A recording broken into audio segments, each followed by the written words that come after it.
Donnie and Dolly. The team is supported by ableauctions.ca. Closing your business? We can help.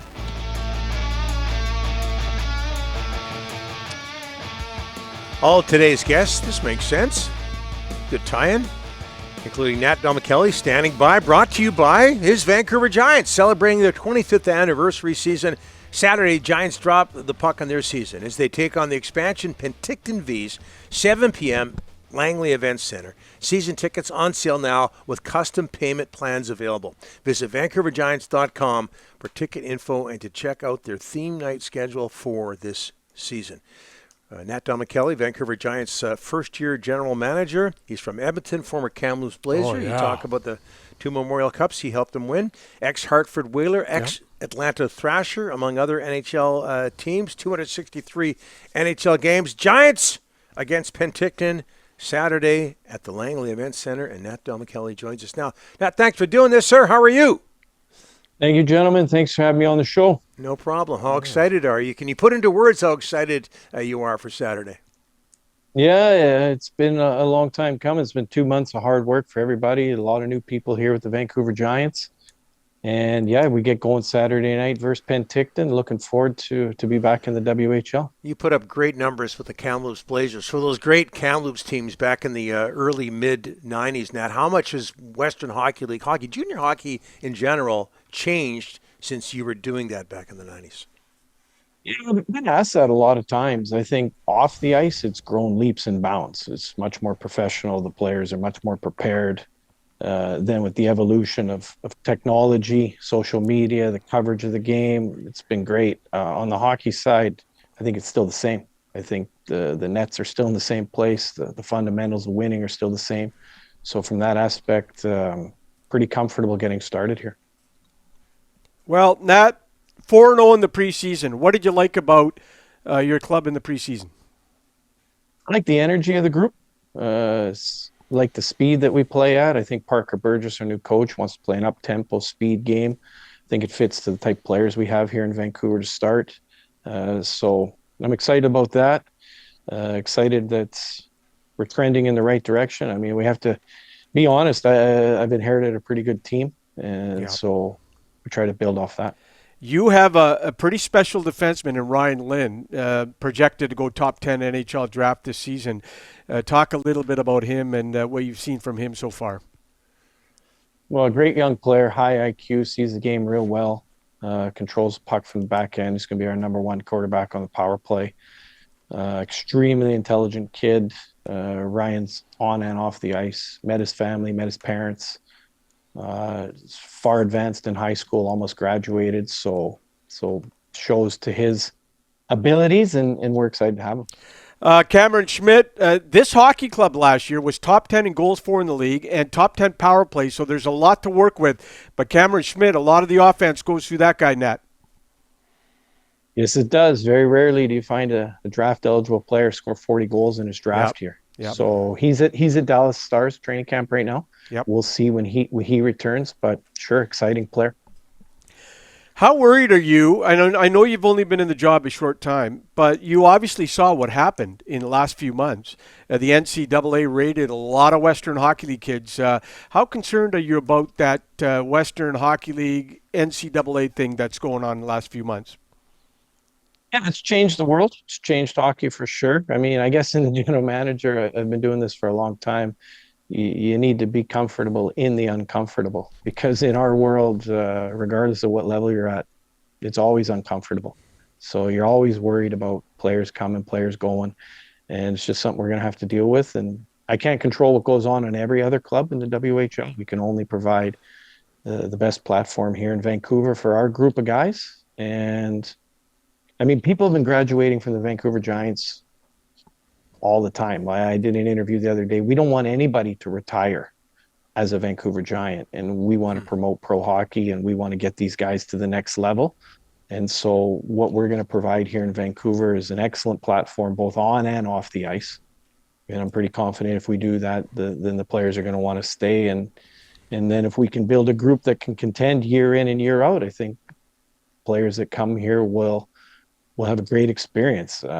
I can only go on my example, guys. Yep. I did 4 years in the Western Hockey League, and I grew every year. And because of that experience, I was ready for pro hockey at 20 years old. So that's what we're going to try to create here. Yeah. Nat, you mentioned his name. What can you tell us about the new head coach, Giants' new head coach, Parker Burgess? Young guy, Parker, but a lot of experience, over 15 years of coaching, knows this generation of players very well, communicates at an excellent level. It's been a joy to watch.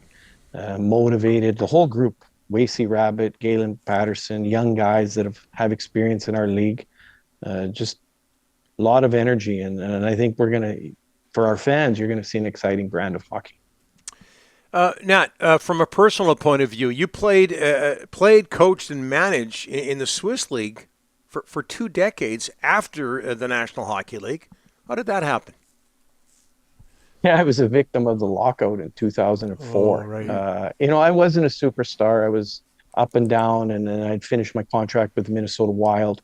We'd just come off the Calder Cup championship with Houston Aeros, and it was basically back to the American Hockey League or not play because of the lockout. And in effect, we missed a whole season. So at the time I was single, 27, went to Switzerland, thinking maybe 1 year, 2 years, and then maybe come back once the lockout had finished. And then my personal life, I met a beautiful girl who's now my wife. We'll be married 20 years this year. And then 2 years turned into 11. I ended up retiring in 2014 with Hockey Club Lugano and stayed with the organization. And like you said, became their general manager shortly thereafter. And that's been my story. What did you like about life there? Oh, there's lots to like about life in Switzerland. No, it's been great. It was great. It's just an evolution of life. Great hockey. Swiss ice hockey has come leaps and bounds over the years. Numerous NHL players now. The speed of the game off the ice, a very safe place to raise your family, and been fortunate. And as life has gone on, both my boys now, they're back in the Western Hockey League, and so as a family, we decided to make the move. This all started about 18 months ago. Once my youngest one, he was committed with Portland Winterhawks, and that's kind of led the move to the family back to North America. I wasn't sure where I was going to work. Both my kids were brought into the league before I knew about the Vancouver Giants opportunity, but it's been a good fit, and so here we are. What did you learn, before I let you go, what did you learn in your 4 successful seasons with the Kamloops Blazers? Mostly under Don Hay, if I'm not mistaken. Yeah. Well, it takes a lot of work. Takes a lot of discipline on and off the ice.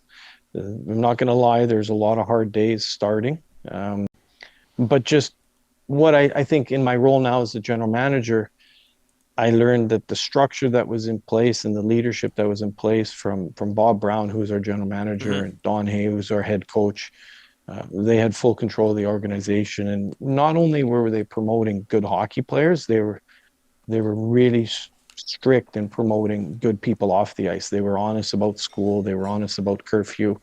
And not only, I think, did they raise a lot of good hockey players, they made us men. And then in the championship years, it was the dressing room. It was the leaders of the players that you see now in the game of hockey in leadership roles. Darcy Tucker, Shane Doan, Joe McGinley, Ryan Huska. These guys, we learned from them, and then we brought it to our next generation. So I guess to wrap it all up, what I learned is it takes everybody. It takes first leadership, which is my responsibility now to create the structure for the organization. And if we do that, hopefully it'll pass on to the players, and then they'll be leading the dressing room by themselves.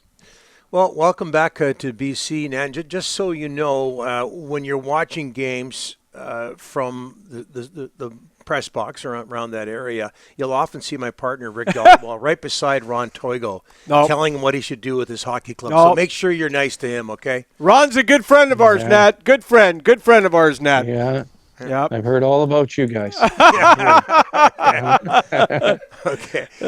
Nat, thanks for this. Guys, thanks for having me on, guys. We're pulling we'll for you. see Thanks so much. you.